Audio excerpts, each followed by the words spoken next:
And we're back with vinyl news. Got a whole host of musical genres for you from a variety of record labels, so let's get straight to it. And we have a couple of box sets from the prog band Marillion. The first one is this 5 LP set from Parlophone called Afraid of Sunlight. In many ways, this was Marilllion post-Fish, Marilllion 2.0, Marilllion finding their feet and realising their capabilities. The album itself takes a close look at celebrity culture from a variety of different angles. There's a bit of Elvis in there, there's a bit of Brian Wilson, there's a bit of that religious guy.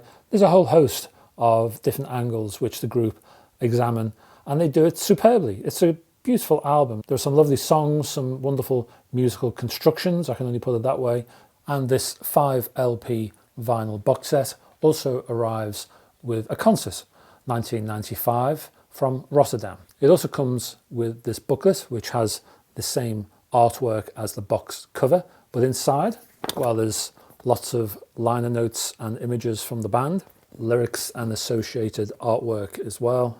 I also did a sonic test for this particular release, and I highly approve of the mastering. Lots of air and space in the mid-range, plenty of details, some great dynamic range. Go get it, guys. The other box set from Marillion in this particular episode originally emerged in 1983 from EMI, and it's script for a Jester's Toyah. As you can see, I haven't tested the mastering on this particular one because it's still sealed. And let's have a quick look at that little sticker up there. And as you can see, you get the original album. You also get an EP.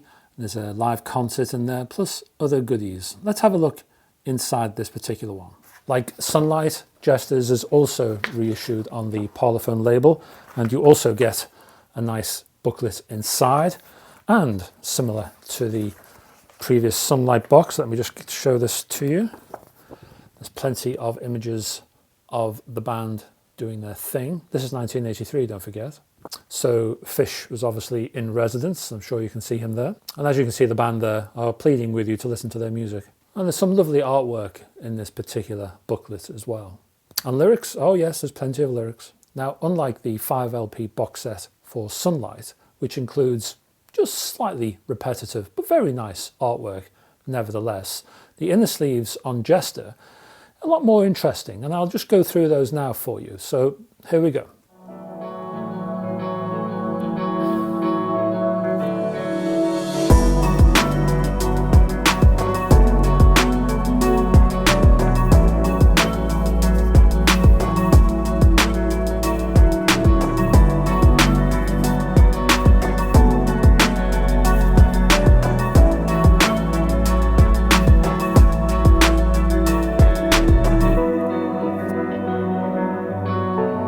So as you can see, the inner sleeves on this box set are almost an extension of the booklet itself, which is very nice, and I applaud the notion and the design of this particular box. And now we've got a spot of Charles Mingus from the German record label Speaker's Corner.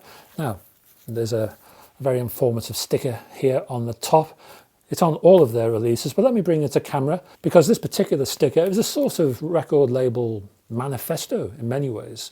Now, if sound quality is paramount, you'll be happy to see that this is a fully analog pressing, and if you're a bit confused by the mention of Palace in Germany, well, that is a top-notch pressing plant. Anything that goes through Palace, well, you can be basically assured it will sound good. With the likes of Booker Ervin adding a little bit of vocal treatment to this album, and you've got stars like Eric Dolphy appearing as guests as well. This is a cracking 1960 release from Mingus, and this is a fine recording. No piano, incidentally. This guy could play a mean piano. In fact, arguably, he could say he played a brilliant piano. Style-wise, I suppose he would be in the direction of Oscar Peterson, but ultimately, he was a unique and incredibly talented man. This release from 1958 is a testament to what he was capable of. He was plagued by many mental issues, and that probably contributed to his relatively short jazz career, but definitely one to seek out. You could say that this is one of the lost jazz albums, but as I say, well worth tracking down. Not long ago, I featured a Grateful Dead reissue from the American audiophile label Mobile Fidelity. And at that particular time, I think it was Mars Hotel, I was saying that Grateful Dead were not known for amazing studio LP releases, but now and again, they produce good ones. Mars Hotel was one, this was the next one, and this was another excellent LP. Blues for Allah appeared in 1975. A small point, but one I think I should note. Normally, when Mobile Fidelity present their LPs in this sort of plastic bag effect, they have a serrated edge at the top here, and you peel off that top, and then up comes the LP, but not with this one. I don't know if they've changed their packaging style, but the serration on this particular LP actually appears at the front here. So you open up the LP here. I don't know if you can see that. Hopefully you can. And then the LP emerges so. So let's take a second look at the front sleeve without that bag in place. And here's the rear. This is a double LP set. Double because the recording has been created at 45 RPM to increase sound quality. And there's the Blues for Allah title actually in the center of the gatefold. On this album you'll find tracks such as Slipknot. This particular album was recorded at Bob Weir's Ace Studios. Now here's an intriguing release from a jazz rock musician called Seven Ray. It's a double album. It appears in a gatefold. And the main reason I'm talking about this particular release is because of that word in the corner. Yes, it's Project, the turntable and electronics hi-fi manufacturer based in Austria. This is their baby. Basically, they invited Seven Ray down to their studio in Austria, and they recorded this particular album in a totally analog way onto analog master tape. No edits, no cuts. It was almost like a live recording. And as I say, apparently, so I hear, completely analog all the way through the chain.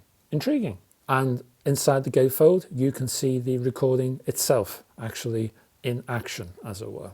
From the Tenor Vossa label, a sort of moody post-punk combo. This is a reissue of the band's debut, which was originally released in 1986. Any fans of the record label 4AD, and in particular the band This Mortal Coil, may be interested to know that Dominic Appleton, who's a member of Breathless, was also a member of This Mortal Coil. And that connection might be a good entry point for people to listen to the band itself, and they are well worth listening to. And now a dinky little 10-inch EP, I suppose you might call it, mini album, I'm not sure. Originally released in 1956 by Marty Robbins. Marty Robbins Sings actually is expanded in this particular reissue because the original 6 tracks on this EP has been expanded to 10. Based on the original Canadian pressing from Robbins, the 4 extra tracks were also released in 1956. Now this is intriguing, firstly because the original is such a rare item. You're looking at around, I don't know, $500 for an original copy of this particular EP, 10-inch mini album, whatever. But also because Robbins was not particularly, well, enamoured by rock and roll. He didn't really like it. And yet this thing is stuffed with rockabilly, so go figure. And now onto the UK audiophile record label Demon. And first, it's Gladys Knight and her Pips, called Gold. It's basically a best of, including hits such as Best Thing That Ever Happened to Me and Where Peaceful Waters Flow. If you'd like to catch the next midnight train to Georgia, this is the LP to go for. Now, if you're a fan of Toya, oh, I've got some goodies for you. So what we're looking at here is late period or later period Toya. We're looking at 4 albums and a mini LP 10-inch release ranging from 1985 up until 2003. Now for Minx, she signed up with Sony, and this was a 1985 release.